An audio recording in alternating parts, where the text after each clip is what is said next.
இங்கே பாருங்க, காய் வாங்கிட்டு வந்தேங்க. இந்த இப்போ இன்னும் ஒரு 2 மாதத்துக்கு நல்லா விலை மலிவாக இருக்குங்க எல்லாமே. அது பாருங்க, வாங்கிட்டு வந்தேன் பாருங்க. இதெல்லாம் ரஸ்தாளி பழங்க.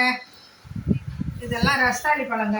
ஒரு பழம் 5 ரூபா மேலே வாங்கினேங்க. இந்த வாழைப்பழம் வந்து இந்த காய் தான் நல்லா பழுத்துட்டா ரொம்ப டேஸ்ட்டாக இருக்குது சகோதரிகளே. இது பாருங்க, இது வந்து 70 ரூபா. இது எல்லாமே 5 ரூபான்னு வாங்கினேன். 70 ரூபா. இது பாருங்க, கத்திரிக்காய் 10 ரூபா, சொரக்காய் 10 ரூபா. பாருங்க, இது ஒரு 20 ரூபா. எல்லாம் கம்மி ரேட்டு தான் சகோதரிகளை. நான் கும்பகோணத்தில் இருக்கேன் சகோதரிகளை. பாருங்க, இது போட்டு இன்றைக்கி சாம்பார் வச்சிடலாம். எல்லாம் பிஞ்சு கத்திரிக்காய் பாருங்க, பிஞ்சு கத்திரிக்காய் இருக்கா. இது பாருங்க, வெண்டைக்காய் 10 ரூபா. எல்லாம் 140 ரூபா சகோதரிகளை. இது பாருங்க, எல்லாம் இப்போ விலை கம்மியாக இருக்குது. இன்னும் ஒரு 2 மாதம் நல்ல கம்மியாக இருக்கும்.